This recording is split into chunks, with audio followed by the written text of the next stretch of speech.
viernes pudimos gozar de un momento de vigilia, de un momento en la presencia de Dios como iglesia.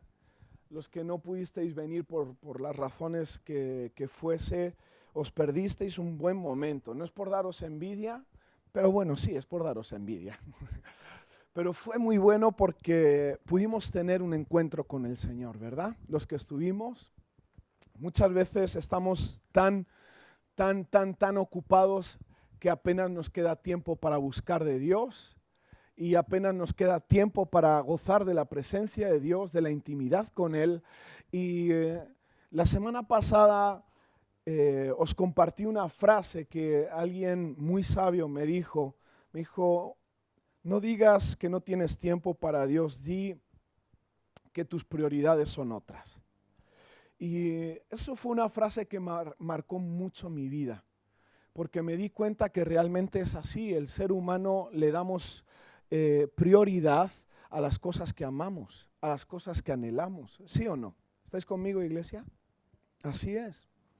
Y empecé esta mañana en mi lectura con el Señor, empecé a leer de nuevo los evangelios y caí sobre un texto que el Espíritu Santo empezó a hablarme de nuevo, que podemos encontrar en Mateo capítulo 4, por si me queréis acompañar ahí, por favor.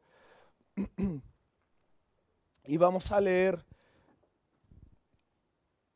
desde el versículo 17.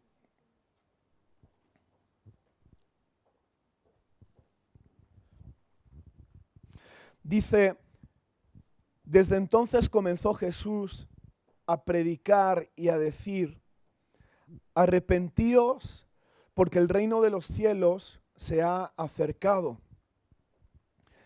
Versículo 18. Andando Jesús junto al mar de Galilea, vio a dos hermanos, Simón, llamado Pedro, y Andrés, su hermano, que echaban la red en el mar porque eran pescadores. Y les dijo: venid en pos de mí y os haré pescadores de hombres. Ellos entonces, dejando al instante las redes, le dijeron, le siguieron, y pasando de allí vio a otros dos hermanos, Jacobo, hijo de Zebedeo, y Juan, que era su hermano, en la barca con Zebedeo, su padre, que remendaban sus redes, y Jesús también los llamó a ellos. Y ellos, dejando al instante la barca y a su padre, le siguieron. Y recorrió Jesús toda Galilea, enseñando en las sinagogas de ellos y predicando el evangelio del reino y sanando toda enfermedad y toda dolencia en el pueblo. ¿Y qué ocurrió? Versículo 24. Se difundió su fama por toda Siria y le trajeron todos los que tenían dolencias, afligidos por diversas enfermedades y tormentos, los endemoniados, los lunáticos y los paralíticos. ¿Y qué hizo Jesús con ellos? Los sanó.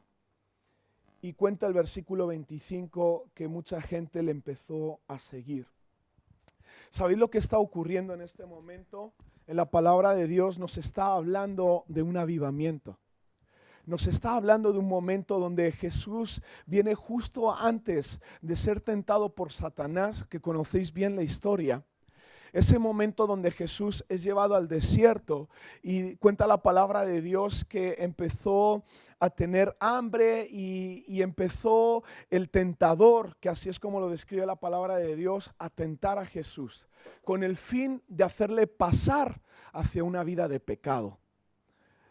Nos damos cuenta de que en eso consiste el plan del diablo en nuestra vida. No solamente en este momento de la historia o antes, sino que actualmente el objetivo del diablo sigue siendo exactamente el mismo y seguirá siendo el mismo.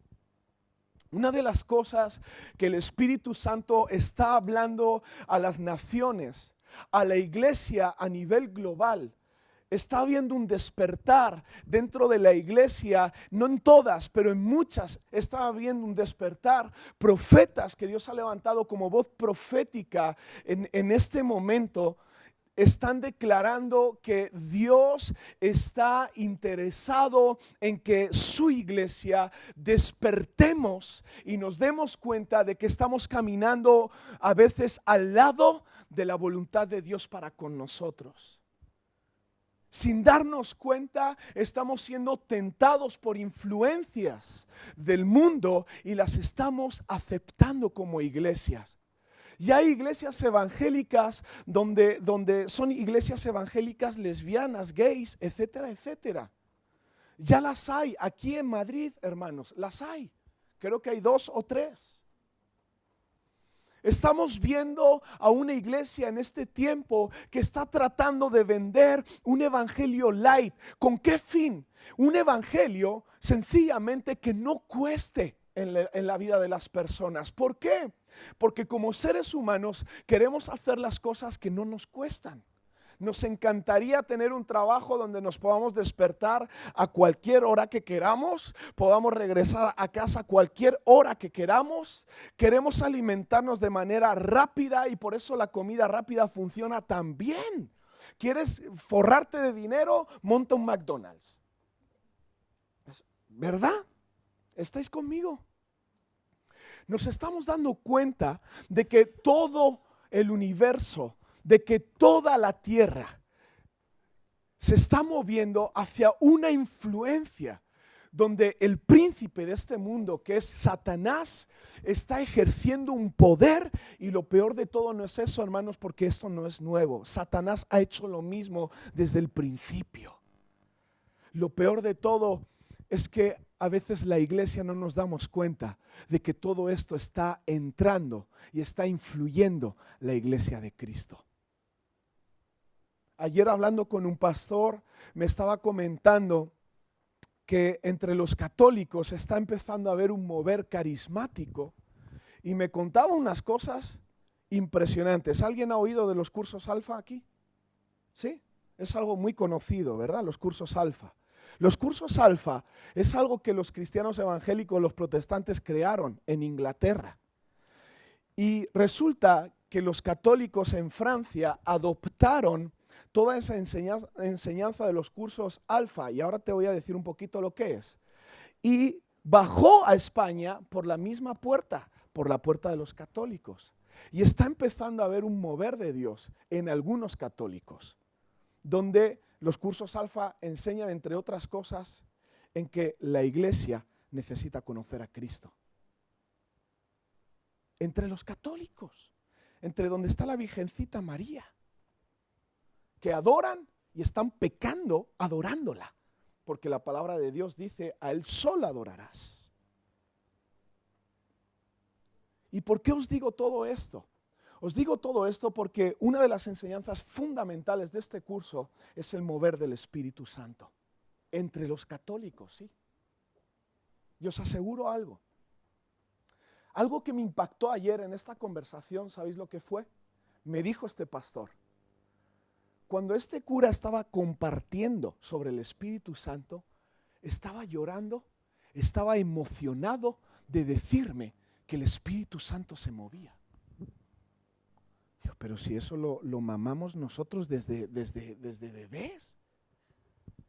Y cuando yo le dije eso, ¡pum!, el Espíritu Santo me habló. Me dice: ese es el problema de la iglesia hoy, que menospreciamos lo que tenemos porque ya estamos acostumbrados a ello. Me cayó un peso, hermanos, porque encima, si os dais cuenta, hemos ido hablando los últimos domingos sobre algo que el Espíritu Santo nos ha pedido hablar, sobre las brechas. Si os dais cuenta, hemos hablado sobre cosas que está ocurriendo en la iglesia, que lo que está haciendo de la iglesia es que se convierta en un sistema de hombres, que se convierta en una religión en nuestra vida, en sencillamente una forma de vivir diferente a lo que otros viven. Pero Dios no quiere eso de nosotros.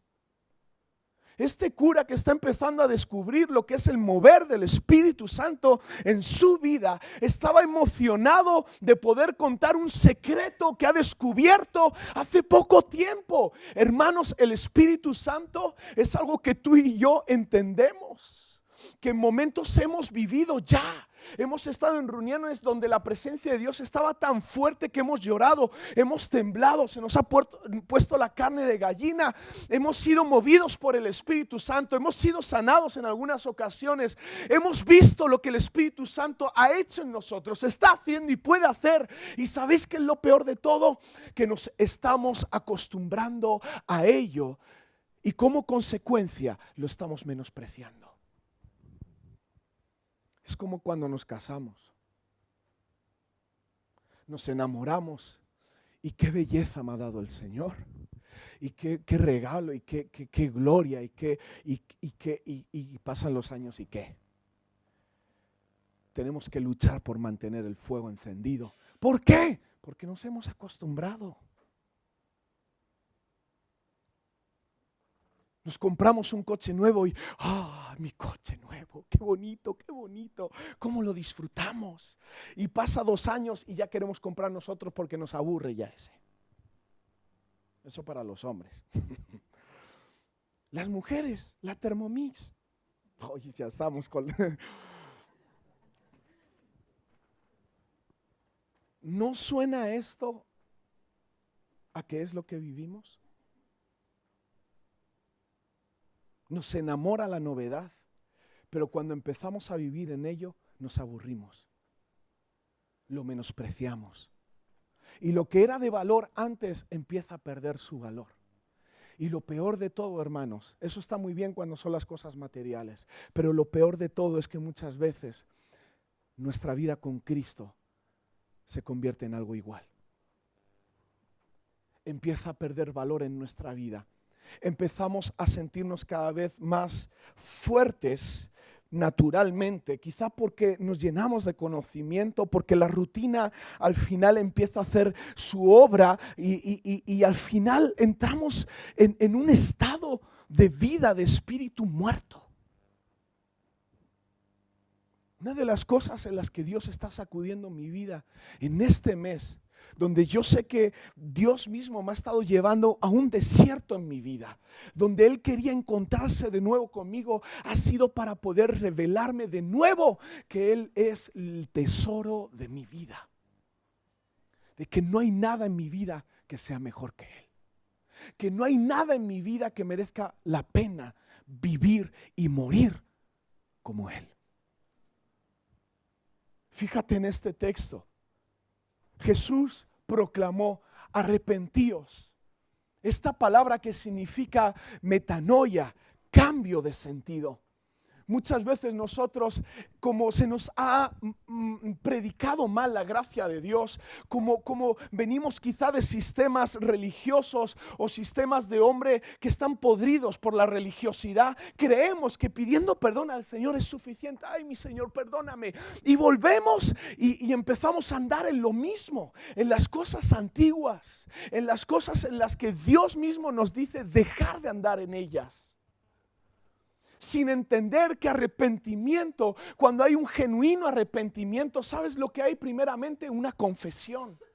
Yo conozco personas que dicen: yo estoy arrepentido, pero no huelen a arrepentimiento, porque el arrepentimiento duele, hermanos. El arrepentimiento es entender que Cristo ha muerto por mí.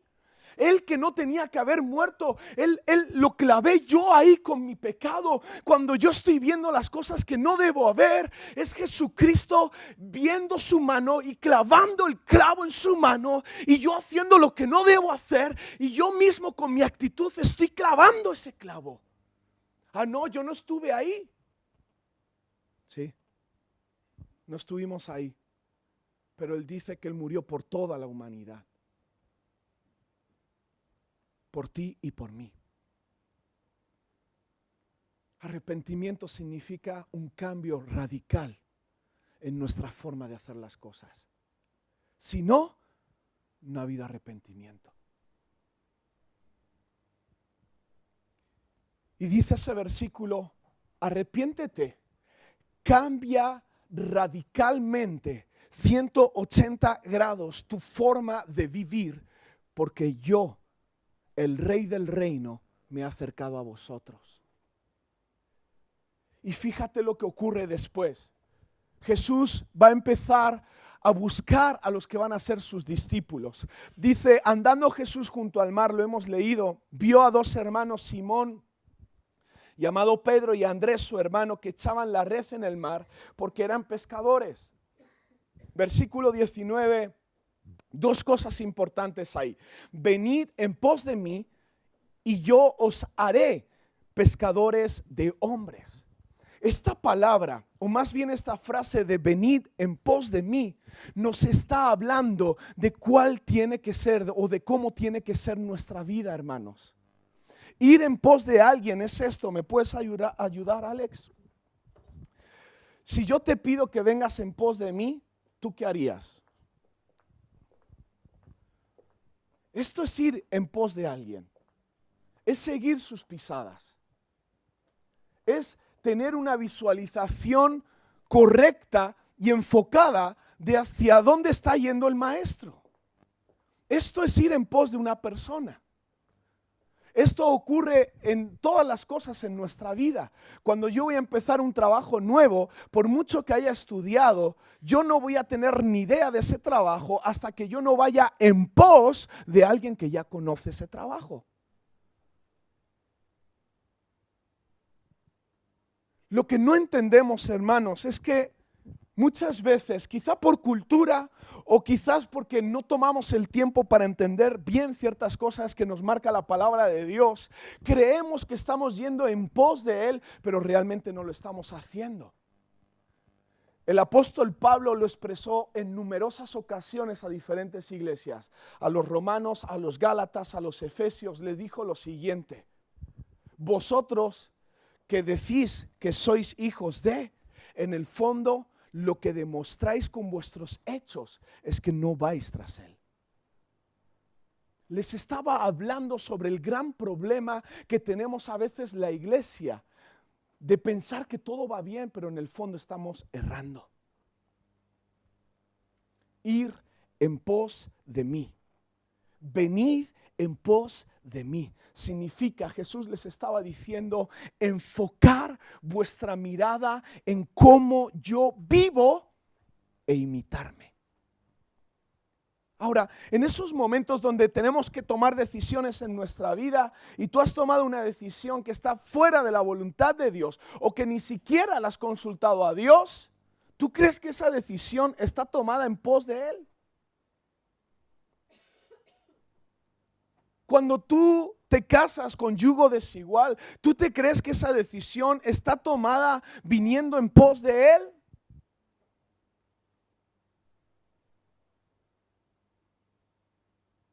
Cuando tú vives encerrado en tu propia vida, con tus propios deseos, enfocado en ti mismo, en tu bienestar, en tu economía, en el yo, ¿así tú crees que estás viviendo en pos de Él?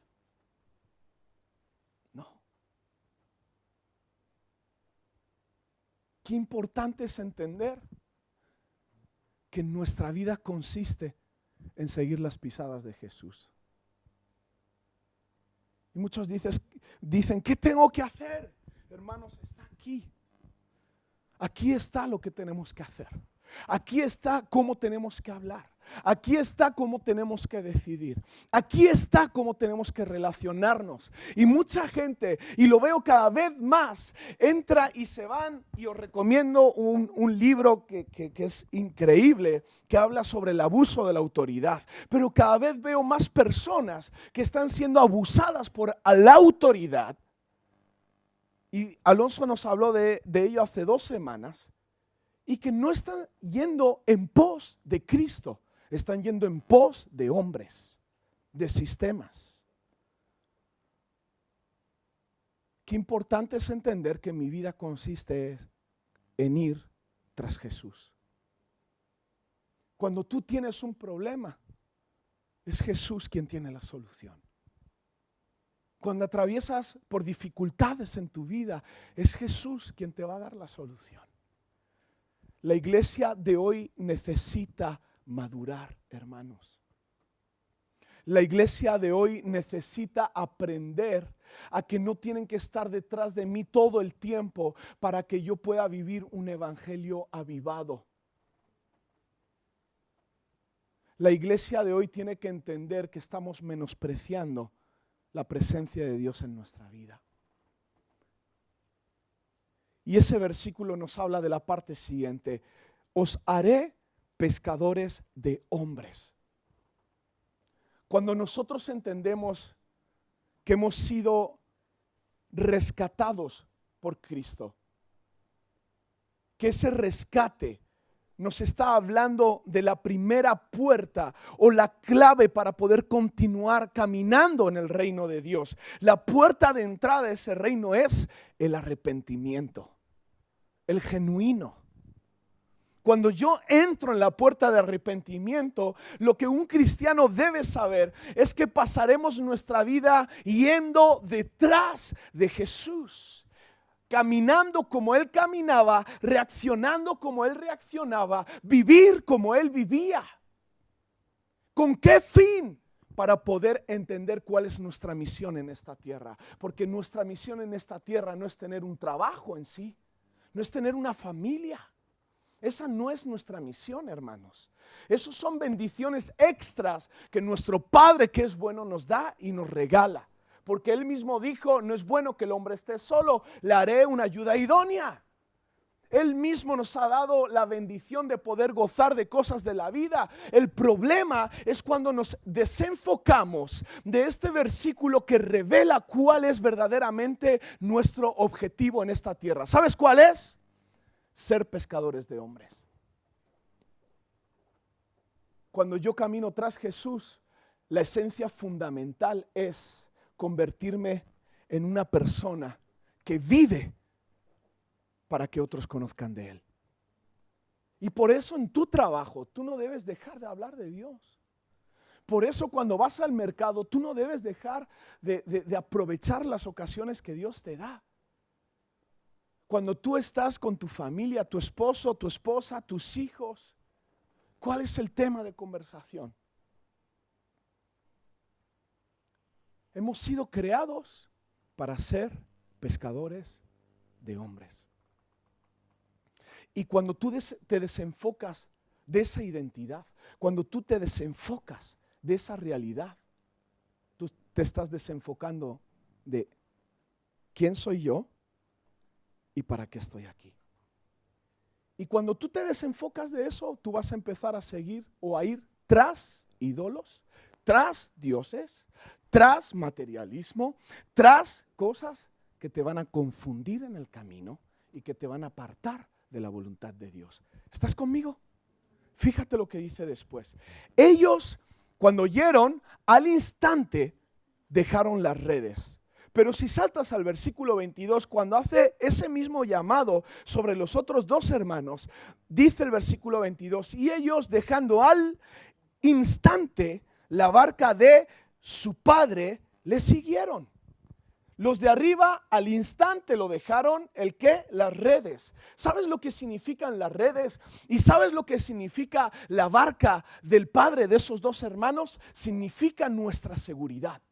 Significa las cosas en las que tú y yo nos apoyamos el día a día y que nos hace a veces ser tan fuertes a nivel personal que ya ni siquiera tenemos el deseo de buscar a nuestro Dios. Estos hombres eran pescadores profesionales de oficio. Desde pequeñitos mamaban y me atrevo a decir que hasta casi nacían en el barco. Las redes eran su forma de vida, eran lo que ellos sabían hacer, eran la forma en la que ellos comían, era su seguridad, era su profesión, era lo que ellos se identificaban como hombre. Cuando alguien te pregunta ¿a qué te dedicas? ¿Qué dices? A lo que te dedicas.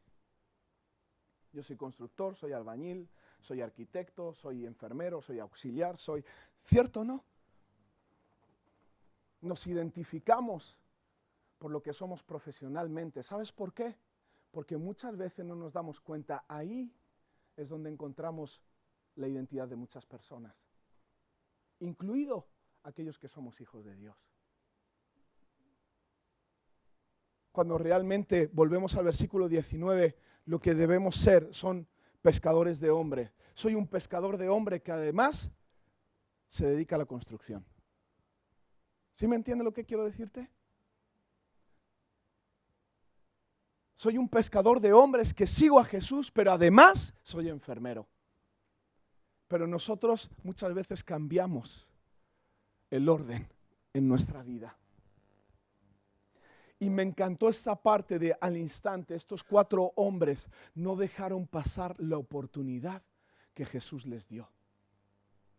La historia habría sido muy diferente si estos hombres hubiesen dicho, déjame primero que vaya, como pasó en otro caso, ¿os acordáis?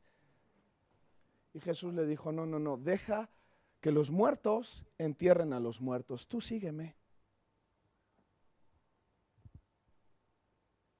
Hermanos, ¿estás dispuesto al instante? ¿Estás dispuesto en este momento a obedecer lo que Dios quiere de ti? Yo le decía hace pocas semanas a un esposo que tuve una reunión con ellos, ¿estás dispuesto a dejarlo todo por tu esposa?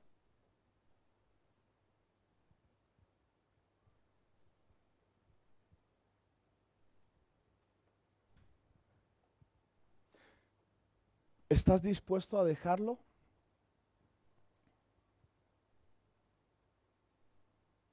Son buenas preguntas, ¿eh? ¿Estás dispuesto a dejar ciertas cosas para enfocarte aún más en las cosas de Dios? Escúchame, va a ser muy sencillo.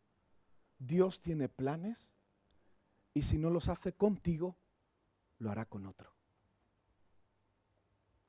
¿Vas a ser una generación desconectada o te vas a conectar al instante del llamado de Dios sobre tu vida? ¿Alguien está entendiendo lo que quiero decir en esta mañana? Déjame decirte algo. Ven conmigo a Génesis capítulo 4, por favor.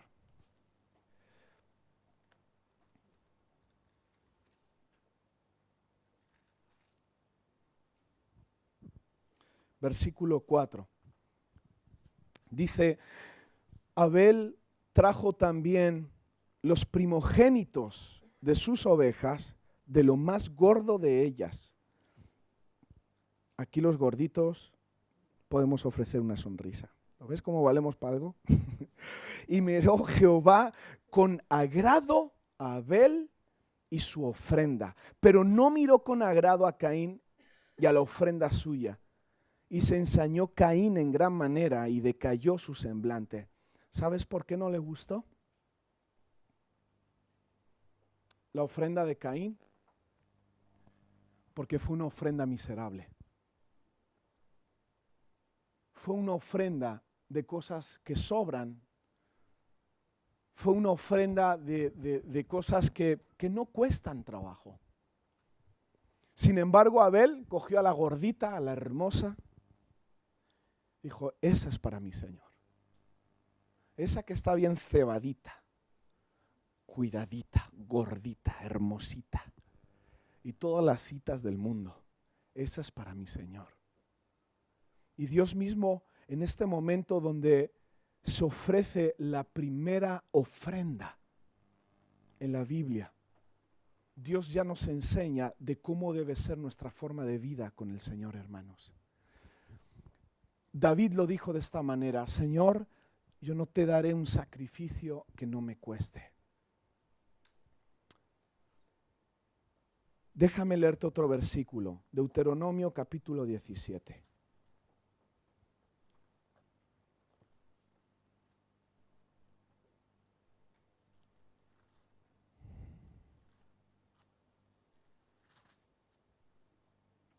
No ofrecerás en sacrificio a Jehová tu Dios buey o cordero en el cual haya falta o alguna cosa mala, pues es, ¿qué es?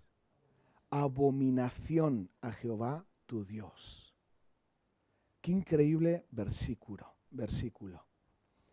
Vamos a ir a Romanos 12. Vamos a ir aterrizando.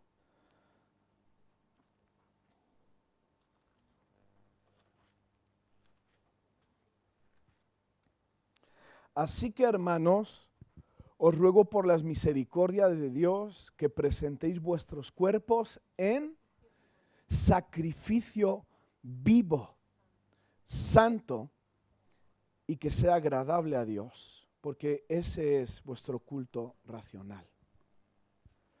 Estos 3 versículos nos está hablando de la misma esencia. Nos está hablando y está conectado de alguna manera al texto en Mateo que acabamos de leer. Este texto que revela que Dios lo quiere absolutamente todo de nosotros. Cualquier cosa que tú y yo guardamos el control y que no le ofrecemos el control a Dios, ¿sabes lo que pasa? Que el mismo diablo toma el control de esas cosas. Y es triste encontrar en este tiempo una iglesia que no entiende, como en el texto que hemos leído en Génesis capítulo 4 o en Deuteronomio capítulo 17 o el consejo en Romanos capítulo 12, que lo que Dios está esperando en este tiempo de la iglesia es que entendamos que no cualquier sacrificio vale. A Dios le agrada ver un sacrificio que cuesta cuando le entregamos lo mejor. Y cuidado, porque quiero dar la otra parte de la moneda. Yo estoy harto de ver iglesias quemadas por el activismo, por una religión, de pensar que haciendo, estoy dando sacrificio al Señor. Eso es mentira, hermanos. Eso se llama activismo y el activismo mata porque viene del diablo. Entonces, ¿qué hacemos? Es muy sencillo, muy sencillo. Déjame explicártelo. Tu servicio al Señor, tu sacrificio al Señor va en relación a tu conocimiento de Él y tu amor hacia Él. Por eso no sirve de nada a alguien que no conoce de Dios y que no ama a Dios pedirle que haga, porque estamos haciendo activismo. Y hay gente que está enganchada al activismo. Ay, dame activismo, si el lunes no hay nada en la iglesia, me voy a otra. Y no entendemos que a veces entrando en tanto activismo no tenemos ni tiempo para darle sacrificio a nuestro Dios, de alabanza, de adoración, de intimidad con Él.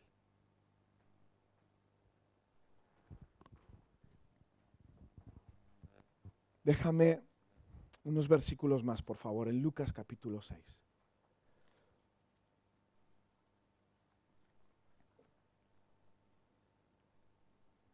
Quiero que podamos ver cómo Jesús vivió el Evangelio. Algunas esencias fundamentales. Creo que es en el versículo 12. Sí, versículo 12. En aquellos días Jesús, cuando dice Él, se está refiriendo a Jesús. Él se fue al monte, ¿a qué? A orar. Y pasó la noche orando a Dios.